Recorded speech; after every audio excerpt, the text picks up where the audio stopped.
नमस्कार. चांगदेव 65 भाग 14वा.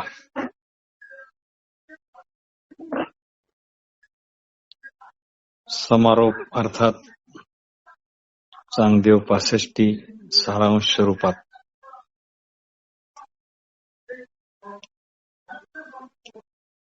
आता सारांश रूपाने चांगदेव 65 पाहू. ज्ञान स्वरूप व कल्याणकारी वटेश. ज्ञान स्वरूप व कल्याणकारी वटेश म्हणजे शिव हा आत्मज्ञान नसलेल्यांना लपलेला असतो. हा आत्मज्ञान नसलेल्यांना लपलेला असतो व त्या ठिकाणी तो जीव जगत हे स्वतंत्र आणि वेगळेपणाने नित्य आहे असे तो समजतो व आपल्या सुखदुःखाला हर्ष विषादाला हाच प्रपंच कारण आहे अशी त्याला पक्के वाटत राहते. पण जेव्हा वृत्ती आत्माकार होते त्यावेळी आपले खरे स्वरूप प्रगट होते व मग जीव जगताची स्वतंत्र वेगळी सत्ता आहे असे वाटत नाही. दोरी जेव्हा लपते व तेथे पाहणाऱ्याला लपलेली दोरी दिसत नाही तर त्या ठिकाणी पाहणाऱ्यांनी जशी कल्पना केली तशा आकाराची वस्तू दिसते. जसे सर्प, गळ्यातला हार, निर्माल्य म्हणून फेकून दिलेली फुलांची माला, भूछिद्र इत्यादी इत्यादी. म्हणजे ही दोरी आहे असे यथार्थ ज्ञान न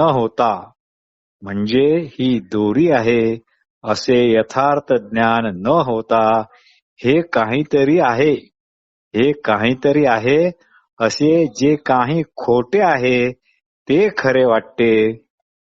त्याप्रमाणे आपल्याला यथार्थ ज्ञान होत नाही व यथार्थ ज्ञानाची जागा नामरूपात्मक देह म्हणजेच मी आणि जीव जगत प्रपंच हे सत्य आहेत आणि नित्य आहेत अशी ही विपरीत कल्पना त्या ज्ञानाची जागा घेते. पण स्वतःचे सच्चिदानंदात्मक रूप कळताच हा बोध होताच जीव जगत न राहता ब्रह्मरूप वाटायला लागतात. जीव जगत न राहता ब्रह्मरूपच वाटायला लागतात. देहाहंकार किंवा देहात्मबुद्धी इत्यादीची म्हणजे प्रपंचाची निवृत्ती होते आणि वेदांताच्या भाषेत सांगायचे म्हणजे त्यांचा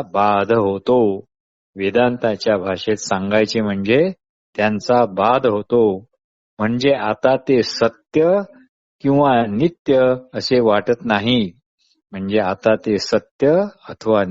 वाटत नाहीत.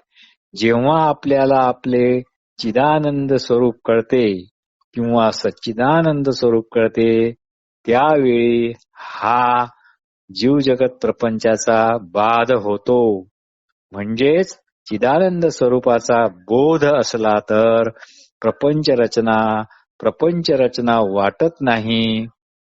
तिचा बाध होऊन ती एक आत्माकारच वाटते व चिदानंद स्वरूपाचा बोध नसला तर साहजिकच त्या ठिकाणी प्रपंच रचना सत्य आणि नित्य वाटू लागते.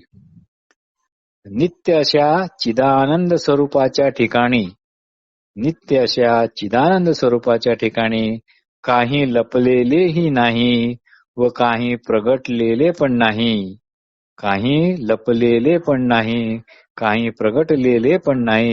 म्हणजेच परमार्थ रूपाने प्रगटणे लपणे असा चिदानंद स्वरूपाच्या ठिकाणी कधीच व्यवहार होत नाही. अनेक नाम रूपात्मक जीव जगत सृष्टी रूपाने काहीही प्रगट झालेले नाही, तर जे प्रकट झालेले असे वाटते ते संकेत दृष्टी येताच म्हणजे ज्ञान दृष्टी येताच एकच अभेदात्मक तत्वच आहे हे समजते. दोरीवर साप प्रगट होत नाही, तो आपण केवळ आणि केवळ तशी कल्पना केली म्हणून असतो, पण दोरी म्हणून यथार्थ ज्ञान होताच, म्हणजेच अधिष्ठानाचे ज्ञान होताच. कल्पना केलेले अनेक नामरूपात्मक जग वेगळे स्वतंत्र व सुखदुःख आणि हर्ष विषाद देणारे असे राहत नाही, कारण त्याचा आता बाध झालेला आहे. सोन्याचे दागिने करता करता सोने जे आहे ते सोने हे सोने म्हणूनच राहते. त्यात कसाच्या दृष्टीने काही कमीपणा किंवा जास्तपणा असा येतच नाही. त्याप्रमाणे एका चैतन्य तत्वात कल्पित मिथ्या प्रपंच रचनेमुळे काही कमी जास्तपणा येत नाही. मृगजळाची नदी जमिनीला कणभरही एका धुळीच्या कणालाही ओली करू शकत नाही. चैतन्य तत्व जसेच्या तसेच कुठल्याही परिस्थितीत अफूटच राहते.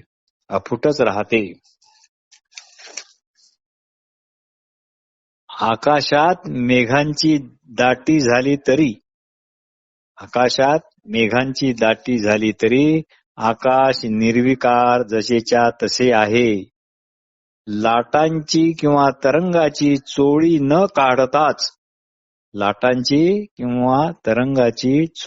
काढताच पाणी हे उघडे वागडेच आहे, किंवा पाण्याला उघडे होण्याकरता लाटांची किंवा तरंगाची चोळी काढावी लागत नाही. कल्लोळ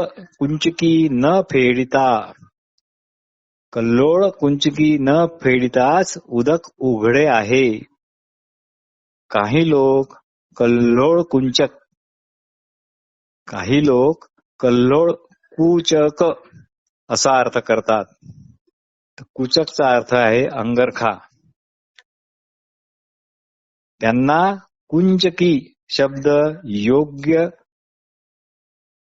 पण कुंचकी शब्द इथे योग्य वाटतो, काव्यात्मक वाटतो.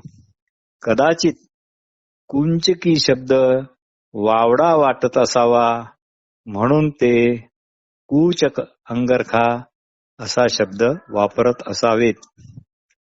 अमृतानुभवात सुद्धा एका ठिकाणी कूच शब्द आला आहे. त्यालाही काही लोकांनी कच म्हणजे केस असे सोवळे स्वरूप दिले आहे. बरे असो, तात्पर्य एकच चैतन्य तत्व जीव जगत रूपाने आपणच स्वतःच्या ठिकाणी प्रकट आहे. पण अशा जीव जगताच्या बाधित रूपाने चैतन्य तत्व कसे झाकले जाणार? मातीचे कण मातीला कसे झाकू शकणार? शिंपेवर चांदीचा भास होतो, भास गेला की चांदीचा बाध होतो. मग भासित चांदी अर्थात बाधित चांदी दिसली तरी काही बिघडत नाही. चंद्राच्या कळा चंद्राला झाकू शकत नाही किंवा प्रगट पण करू शकत नाहीत. शुक्ल पक्ष असो किंवा कृष्ण पक्ष असो.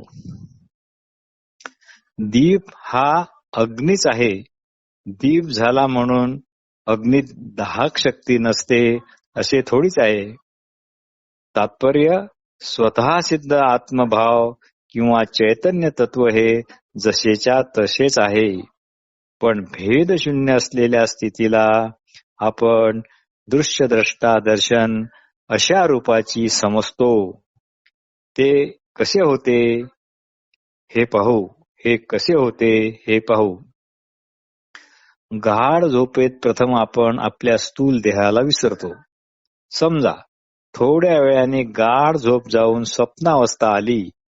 मग स्वप्नात आपण घरदार, जमीन जुमला, रस्ते, पर्वत, नद्या, स्त्री, नातेवाईक, पुत्र, मित्र, शत्रू इत्यादी सर्व पाहतो. हे स्वप्नातील गृहादी दृश्य. इथे परत दृश्य म्हटले की नुसते दृश्य नाही, तर रूप, रस, गंध, नाद, स्पर्श हे पण दृश्य या सदरातच मोडतात. हे नेहमी करता पक्के लक्षात ठेवावे. तर स्वप्नातील हे गृहादी दृश्य म्हटले की नुसते दृश्यच नाही, तर रूप, रसगंध, नाद, स्पर्श हे पण दृश्यच या सदरात मोडतात. हे पक्के लक्षात ठेवावे.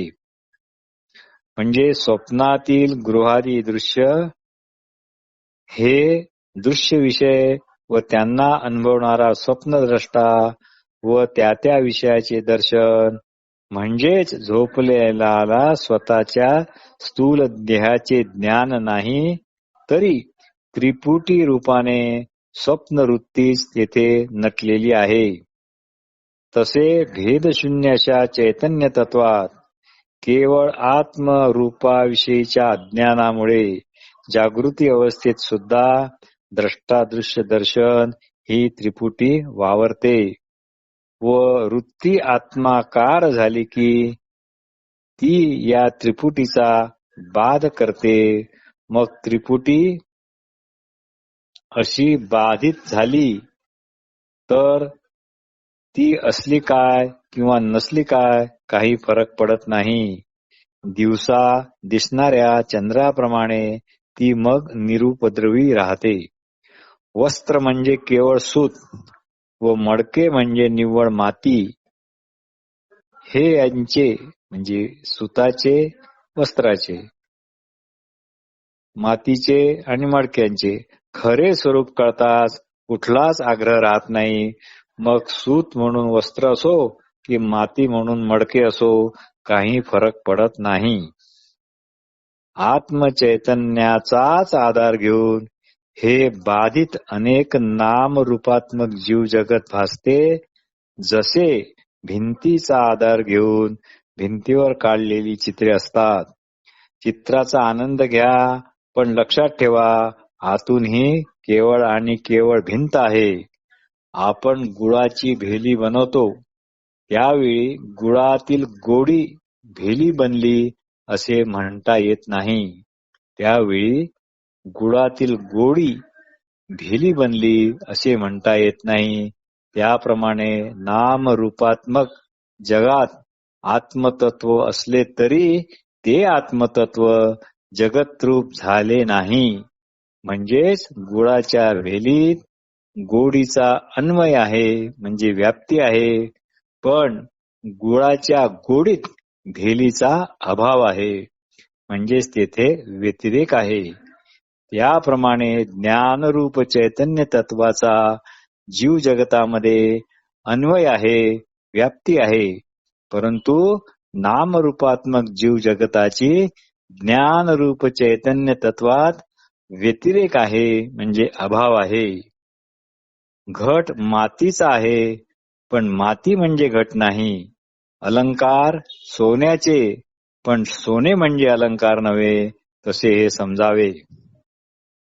कपड्याची घडी केली तरी त्यात वस्त्र लपत नाही, फक्त घडीच्या आकाराचे वस्त्र दिसते. कपड्याची घडी केली तरी त्यात वस्त्र लपत नाही, वस्तुतः घडीच्या आकाराचे वस्त्र दिसते. फक्त घडीच्या आकाराचे वस्त्र दिसते. तसेच नित्य स्फुरणरूप असलेले ज्ञानरूप चैतन्य तत्व, तसेच नित्य स्फुरणरूप असलेले ज्ञानरूप चैतन्य तत्व बाधित अशा विश्वरूप प्रतीतीने अनुभवाला येते. तसेच नित्य स्फुरणरूप असलेले ज्ञानरूप चैतन्य तत्व बाधित अशा विश्वरूप प्रतीतीने अनुभवाला येते. ज्ञानरूप चैतन्य तत्व एकोहम बहुश्याम अशा स्वयंस्फुरणामुळे मी जसा एक आहे तसा एक राहूनच म्हणजे अफूट राहूनच माझे ठिकाणी अनेकत्व यावे.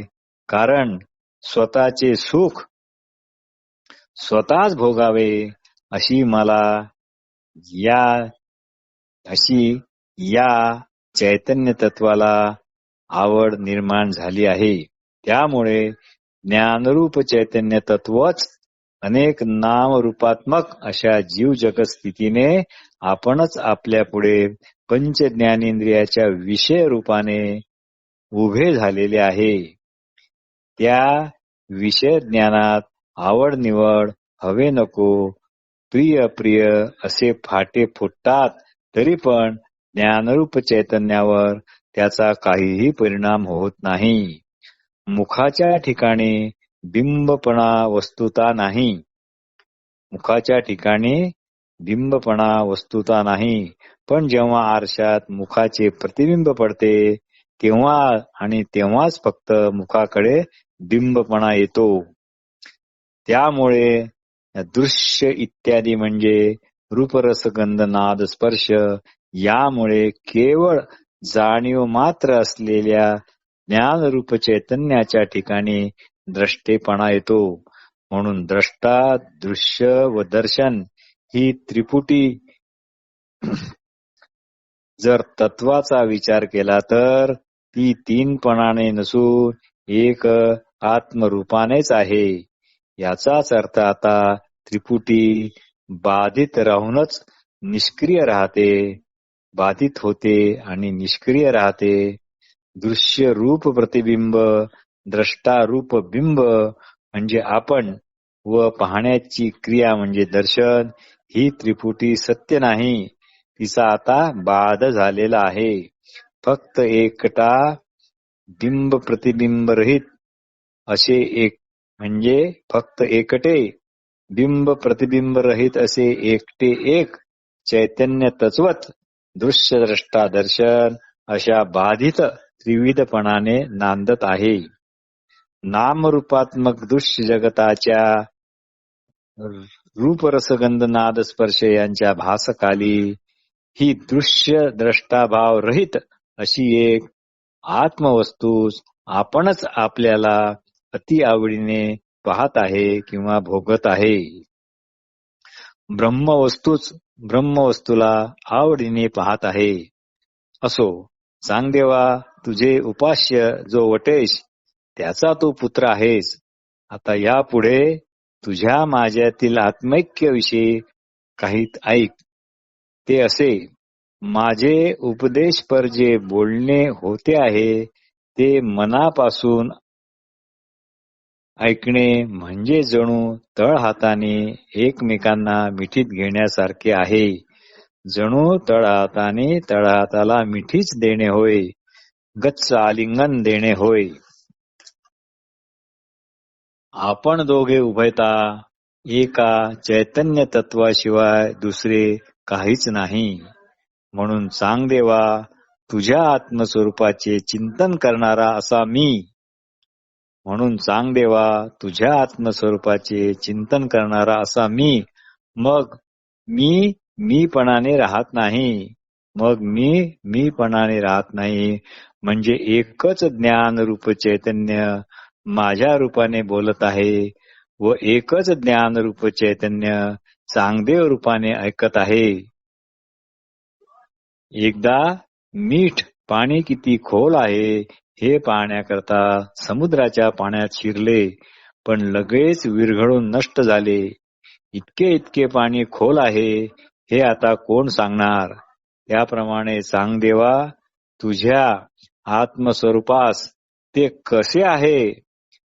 त्याप्रमाणे चांगदेवा, तुझे आत्मस्वरूपास ते कसे आहे हे जेव्हा मी पाहावयास जातो, म्हणजे चांगदेवा, तुझे आत्मस्वरूप कसे आहे हे जेव्हा मी पाहावयास जातो तेव्हा तेथे मीच नाहीसा होतो. मग तुझ्या आत्मस्वरूपाचे ते वर्णन मी काय करणार?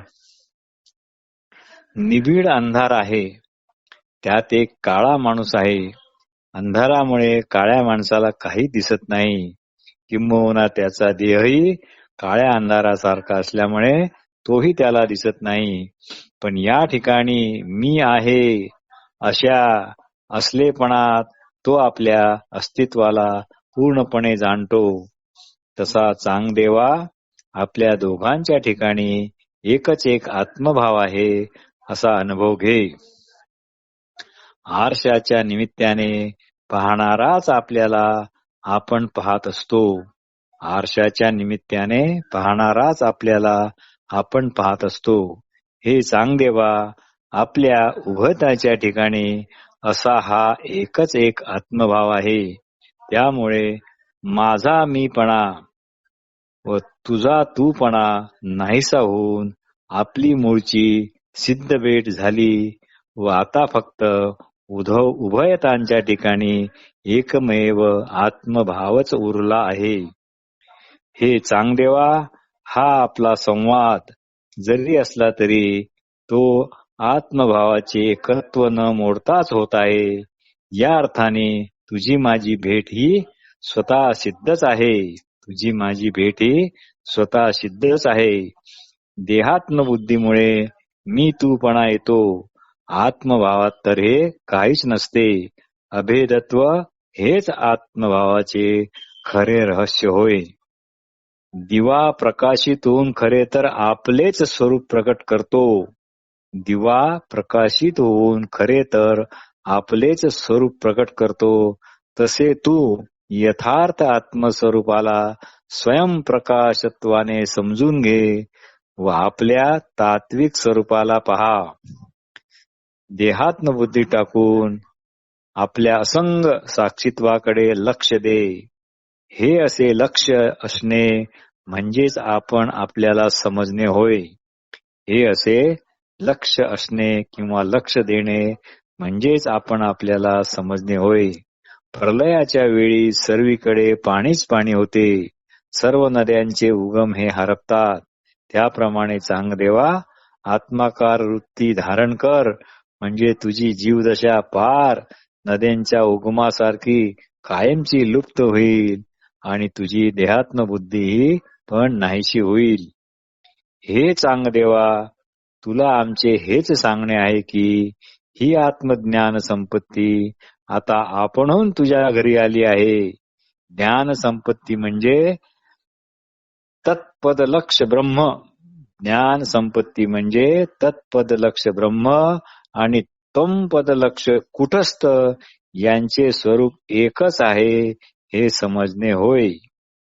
ज्ञान संपत्ती म्हणजे तत्पद लक्ष ब्रह्म आणि त्वम पद लक्ष कूटस्थ यांचे स्वरूप एकच आहे हे समजणे होय.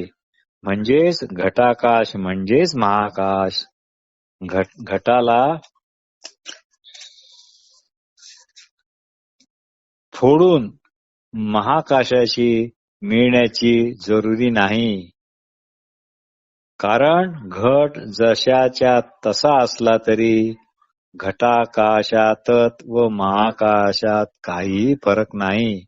त्याप्रमाणे कुटस्थ तत्व हे ब्रह्मचैतन्याशी पूर्वीचेच आणि सहजपणे एकरूप आहे. ते मुद्दाम एकमेकात मिळवता येत नाही. हे चक्रपाणी चांगदेवा, तुला आत्मविचार पत्रातून सांगण्याच्या निमित्ताने हा आत्मानुभवाचा महारसभरित खाऊ किंवा भातके श्री गुरु निवृत्ती माऊलीने मला दिले आहे. चांगदेवाचे एक नाव चक्रपाणी असेही आहे. उपरोक्त उपदेशामुळे आता चांगदेव म्हणजे चक्रपाणी हे स्वात्म तत्वज्ञान संपन्न झाले आहेत. म्हणजे ज्ञानेश्वर हे पूर्वीपासूनच स्वात्मज्ञानी होते. आता दोन्ही स्वात्म तत्वज्ञान संपन्न असे जणू डोळस आरसेच झालेले आहेत व त्या डोळसपणामुळे ते एकमेकात आपले आपले आत्मतत्व पाहत आहेत. म्हणजे ते एकच आत्मतत्व पाहत आहेत. कारण आता देहात्म बुद्धीचे निरर्थकत्व कळल्यामुळे ती देहात्म बुद्धी आपोआपच गेली आहे. त्यामुळे त्यांच्यात औषधालाही आता भेदभाव उरला नाही.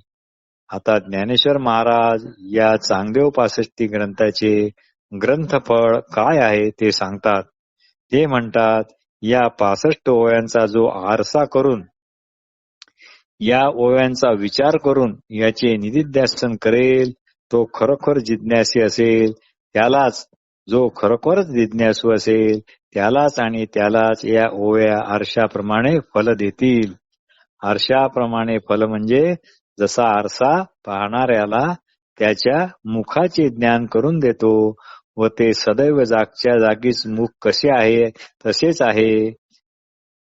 प्रतिबिंब दिसते म्हणून ते आहे, किंवा प्रतिबिंबात दिसत नाही म्हणून नाही, असा तिथे प्रकार नाही. यामुळेच फक्त खऱ्या जिज्ञासूला देहत्रयातीत, गुणत्रयातीत, अवस्थात्रयातीत अशा श्रेष्ठ आत्मस्वरूपाचा, अशा श्रेष्ठ आत्मसुखाचा साक्षात्कार जो असलेपणाच्या स्वरूपात आपल्या सर्वांच्या ठिकाणी मूळचा आणि आधीचा आणि आहे तसाच आहे त्याचा साक्षात्कार होईल. अशा ह्या 65 ओव्या एखाद्या डोळस आरशाप्रमाणे आहेत. असलेपण हे सदैव सर्व धर्मशून्य असते, हे अतिशय महत्वाचे आहे. असलेपण हे सदैव सर्व धर्मशून्य असते. आत्मानात्म विचार जर योग्य रीतीने झाला, आत्मानात्म विचार जर योग्य रीतीने झाला तर अन्नमयादी पंचकोशापासून तो योग्य दिशेने झालेला विचारच आपल्याला सर्व जंजाळापासून दूर करेल. अशा प्रकारे अंतर्मुख होताच आपण आपणालाच भेटतो. वेगळेपणाने वेगळे उरत नाही, वेगळेपणा तिथे नाही, वेगळेपणा नाही. म्हणून खरा जिज्ञासू आत्मतत्व पाहण्यास गेला तर तो लगेच आत्मतत्वाशी तात्काळ तद्रूप होतो. ही तद्रूपता एखाद्या आत्मनिद्रेसारखी असते. जागृती, स्वप्न, सुषुप्ती या तिन्ही अवस्थापलीकडील ही आत्मनिद्रा आहे. ती सर्व तिन्ही जागृत, स्वप्न, सुषुप्ती अवस्थांना ग्रासून टाकणारी आहे. म्हणून असे जे आत्मतत्व आहे तेच या 65 ओव्यात गुंफले आहे. नमस्कार.